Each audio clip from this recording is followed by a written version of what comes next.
Buenas chicos, bienvenidos otra vez a clase. Hoy vamos a hablar principalmente de qué son los vectores, cuál es la definición de vector, qué implica vector, qué es un vector geográficamente, qué tipos de vectores hay, porque claro, vamos a ver que existen dos tipos de vectores. Están los vectores fijos, están los vectores libres, pero bueno, antes de meternos fijos, libre, equivalente, esas palabras raras, vamos a ver qué es un vector.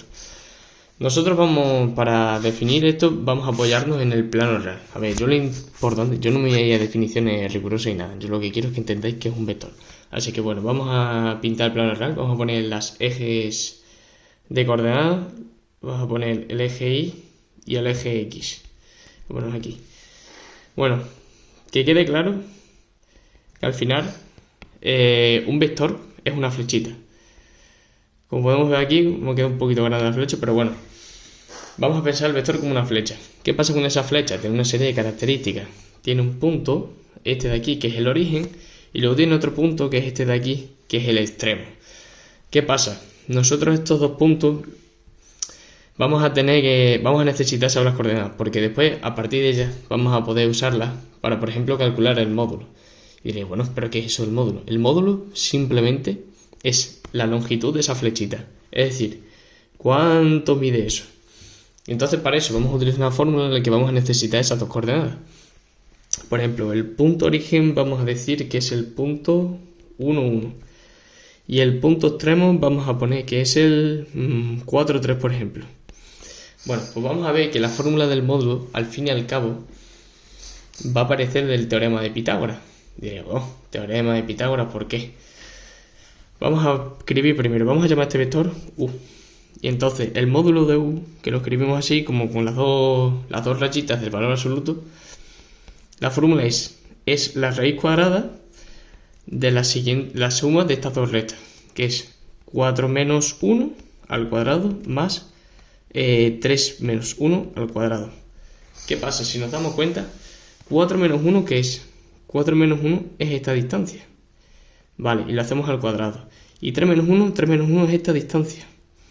Uy, y esto nos ha quedado un poco de lado, pero suponéis que eso es recto. Y esto nos recuerda algo.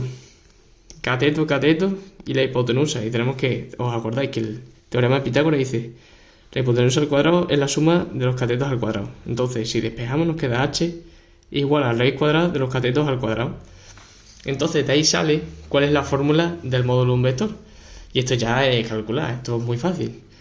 Nos queda aquí esta recta 3 al cuadrado es 9, más esto que es 3 menos 1 nos queda 2, 2 al cuadrado es 4, y entonces esto al fin y al cabo es la raíz de 13.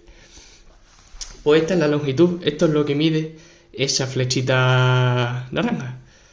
Bueno, pero también tenemos que tener en cuenta que los vectores suelen tener otras dos características principales.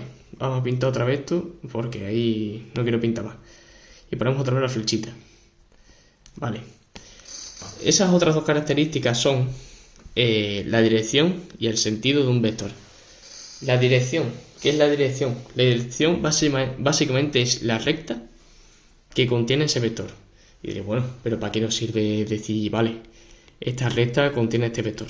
¿De qué me sirve? Bueno, más adelante vamos a ver problemas que relacionan rectas con un plano, vectores con un plano, vectores con una recta y todas esas cosas. Y al fin y al cabo, la recta lo que nos sirve, por ejemplo, es para calcular cuál es el ángulo que tiene ese vector con respecto al eje X. ¿Cuál es la inclinación que lleva ese vector? Esa es principalmente la funcionalidad de saber qué dirección lleva el vector. O sea, en qué recta está contenida. Luego, la otra propiedad es el sentido. El sentido es básicamente hacia dónde está pintada la flechita. En este caso, si nos damos cuenta, está pintada hacia arriba. Pero también podemos tener el caso de que esa flechita esté pintada hacia abajo. Y entonces ya es un vector totalmente diferente. Entonces, ahora, vamos a suponer que tenemos ahora este vector. Vamos a poner un vector que está aquí anclado al origen. Bueno, pues este vector tiene un nombre especial. Este vector se llama vector fijo. ¿Qué quiere decir que un vector sea fijo? Que está restringido, que está agarrado a un sitio, que no se puede mover. Pues en este caso un vector fijo es un vector que está anclado al origen. Es decir, que el origen de esta recta, de esta flechita, va a ser siempre el 0, 0.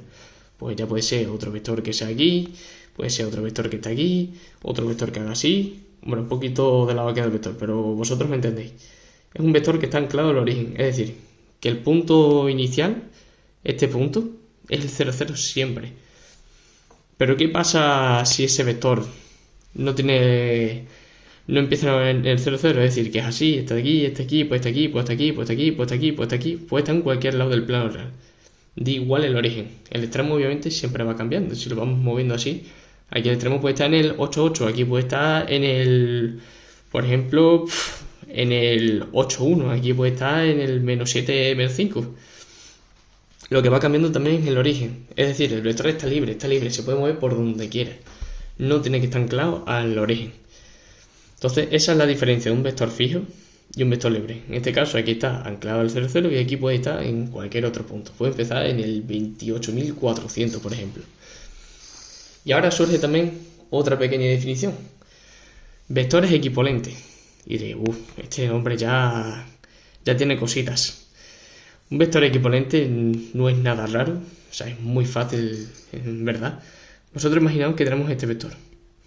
Este vector, como nos damos cuenta, está fijo al 0, 0. Bueno, pues vamos a coger ese vector y la vamos a editar aquí, por ejemplo. Uy, no se ha pintado la flecha. Ponemos este vector. ¿Qué pasa con estos dos vectores? Si nos damos cuenta, a ver, este vector está contenido en esta recta y este está contenido en esta recta. Si nos damos cuenta, tienen la misma dirección. O sea, no están en la misma recta, pero esas dos rectas son paralelas. Es decir, van a tener la misma inclinación con respecto al eje X. También, ¿qué pasa? Ambas tienen el mismo sentido. Y como hemos cogido el mismo vector, van a tener el mismo módulo. Da igual que empieza aquí y acaba aquí, o empieza aquí y acaba aquí. Al final, si calculamos ambos módulos, tenemos que van a medir lo mismo. Entonces, ese, en sentido más simple, dos vectores son equivalentes si son iguales. Que son iguales aunque estén en diferentes sitios. Si tienen el mismo módulo, tienen el mismo sentido, es decir, la flechita está orientada de la misma manera y de la misma dirección, es decir, que tienen la misma inclinación, forman el mismo ángulo con el eje X, ¿vale? O sea, eso es básicamente esta clase. Hemos definido que es un vector, que dos tipos de vectores hay, tanto los fijos como los libres, y que son dos vectores equivalentes. Más adelante vamos a ver qué aplicación tiene esto, si podemos operar con vectores, si podemos sumarlos, multiplicarlos, qué es un producto escalar, un producto vectorial. Pero bueno, en eso nos meteremos en próximos vídeos, porque primero tenemos que entender lo más básico, ¿vale? Bueno chicos, nos vemos en la siguiente clase.